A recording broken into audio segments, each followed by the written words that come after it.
যে 5টা মেয়ে পাস করতে পেরেছি ইংলিশ ফুড একাডেমি থেকে এবং সবথেকে নাম্বার বেশি হতে আমার বেশি, তো আমার কোনো ভাষা নেই বলার। বাট এটা যদি না থাকে আপনি হয়তো মাঠের বা গ্রাউন্ডের মধ্যে ঢুকতে পারবেন না। পাস করতে ভালো লাগছে। আজকে সন্তোষীর নাম্বার আমাদের বেঙ্গল ফোর্স একাডেমির সমস্ত মেয়েদের নাম্বারের থেকে বেশি নাম্বার। 0 লেভেল থেকে সন্তোষী স্টার্ট করেছে এবং আজকে কোন জায়গাটায় সন্তোষী পৌঁছেছে। সাথে সব বলতে যে ওখানে আমরা থাকি, খাওয়া দাওয়া, থাকা, পড়াশোনা খুব ভালো। খুব তাড়াতাড়ি মেয়েটা ইউনিফর্ম পরে নেবে।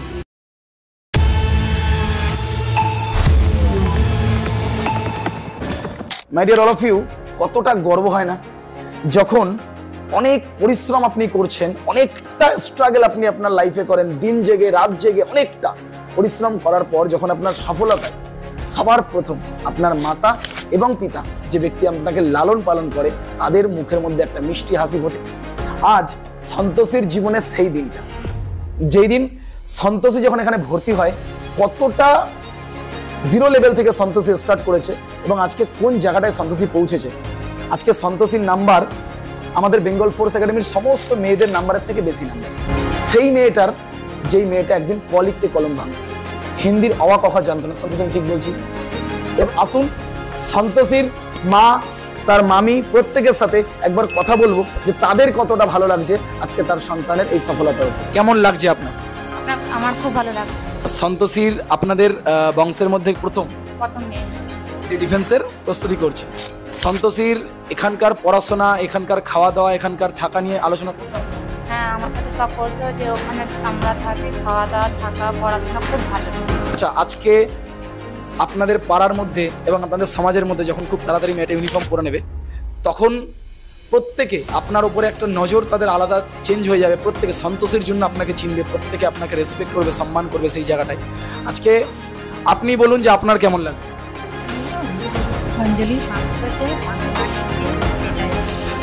আজকে ওনাদের খুশি, বেঙ্গল ফোর্স একাডেমির নাম অনেক উজ্জ্বল এই মেয়েটির জন্য, যেই মেয়েটি আপনার এবং আমার প্রত্যেকের বোনের জায়গায় বিরাজমান, Santoshi Hansda. My dear all of you, এসটিদের নিয়ে আমি একটা ছোট্ট কথা বলছি। যারা যারা ভিডিও দেখছেন এসটি ক্যাটাগরিতে বিলং করেন, আপনারা একটা সার্টিফিকেট আপনাদের কাছে রাখবেন যাকে সেন্ট্রাল এসটি কার্ড বলা হয়। এই নিয়ে পরে বিস্তারিত আমি একটা ভিডিও বলে দেবো যে এটা যারা কি হয়। বাট এটা যদি না থাকে আপনি হয়তো মাঠের বা গ্রাউন্ডের মধ্যে ঢুকতে পারবেন না। যাই হোক, সন্তোষী তোমার কেমন লাগছে? তুমি 2-4 কথা আমাদের ভিউয়ার্সদের জন্য। আনন্দে আছি, যেহেতু পাস করেছি এখান থেকে ইংলিশ ফুড একাডেমি থেকে এবং সবথেকে নাম্বার বেশি হতে আমার বেশি, তো আমার কোনো ভাষা নেই বলার। খুব ভালো লাগছে। আর মাঠের এখানে তোমার রিটেনের তো খুব ভালো হয়েছে। মাঠে তোমার কবে মাঠ ছিল? 8ই সেপ্টেম্বর। কোথায়? দুর্গাপুর সিআরপিএফ সেন্টারে। দুর্গাপুর সিআরপিএফ গ্রুপ সেন্টারে তোমার মাঠ ছিল। আচ্ছা, মাঠে টাইমিং কত এসেছে সন্তোষ? টাইমে এসে 6:50।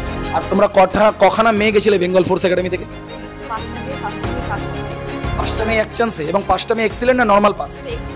পুরো এক্সিলেন্টের সাথেই 5টা মেয়ে কোয়ালিফাই করে বেরিয়ে চলে এসেছে দুর্গাপুর সিআরপিএফ ক্যাম্পে। শুনতে হয়তো লাগবে যে সন্তোষীরা কিন্তু খুবই মধ্যবিত্ত ঘর থেকে বিলং করে এবং এই কারণে সন্তোষীকে কোনোদিন টাকার জন্য কোনো প্রেসার হয়েছে? কোনোদিন ওকে টাকার জন্য কোনো প্রেসার হয়নি। ইভেন দ্যাট ওর বাবা সামথিং কিছু দিনমজুর কাজ করে ট্রাক্টর চালিয়ে মেয়েকে পড়াচ্ছেন। মা প্রচুর প্রচুর প্রচুর স্ট্রাগল করেছেন। আপনি ওর মায়ের মুখ দেখলে হয়তো বুঝে যাবেন যে কতটা ইনোসেন্ট হলে ওনার উনি ভাষাহীন হয়ে গেছে বর্তমানে। যাই হোক, তো আপনারাও প্রস্তুতি করুন। জরুরি নয় যে কোনো কোচিং সেন্টারেই যেতে হবে, আপনি বাড়িতে বসেও করতে পারেন, যে কোনো জায়গা থেকে আপনি করতে পারেন। বাকি যদি আপনি কোচিং সেন্টারকেই ভালোবাসেন, যে আপনি যদি কোচিং সেন্টারকে বেছে নেন, তাহলে বেঙ্গল ফোর্স একাডেমির নিচে দেওয়া ফোন নাম্বার আপনি যোগাযোগ করুন এবং সরাসরি আমাদের কোনো স্টাফের সাথে কথা বলুন। ভর্তি রিগার্ডিং সমস্ত কিছু ইনফরমেশন আমরা আপনাকে ফোনের মধ্যেই বলে দেবো। ততক্ষণের জন্য সুস্থ থাকবেন, ভালো থাকবেন, নিজের স্বপ্নের প্রতি এগিয়ে যাবেন এবং একসাথে বলবেন জয় হিন্দ, জয় ভারত।